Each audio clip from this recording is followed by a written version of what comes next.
এই যে একা একা চলাফেরা করছেন, জীবন নিয়ে শঙ্কায় ভুগেন না কখনো? যে আমার পরিবার সবাই তো, আমি আমার মাকে বলেছি যে দেখো, মানে আমরা যে লড়াই নেমেছি, আমার একটা মনে হয় কি, কোনো রাজনীতিবিদের না বাসায় মৃত্যুটা হইতে পারে না, এটা কোনো ভালো মৃত্যু না। যিনি রাজনীতি করেন, যিনি লড়াই করেন, যিনি বিপ্লবী, যিনি সংগ্রামী, তার মৃত্যুটা হবে একটা সংগ্রামের মধ্য দিয়ে, একটা রাজপথে, একটা গ্লোরির মৃত্যু।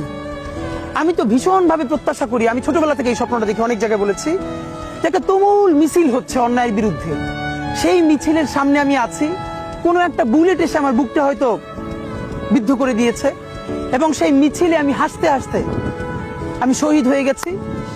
এবং সবাই যখন মৃত্যুটাকে ভীষণ ভয় পায়, আমি তখন হাসতে হাসতে আল্লাহর কাছে ভীষণ সন্তুষ্টি নিয়ে পৌঁছতে চাই যে আমি একটা ন্যূনতম ওই জীবনটা লিড করতে পারলাম, যে আমি একটা ইনসাফের হাসি নিয়ে আমি আমার আল্লাহর কাছে পৌঁছতে চাই।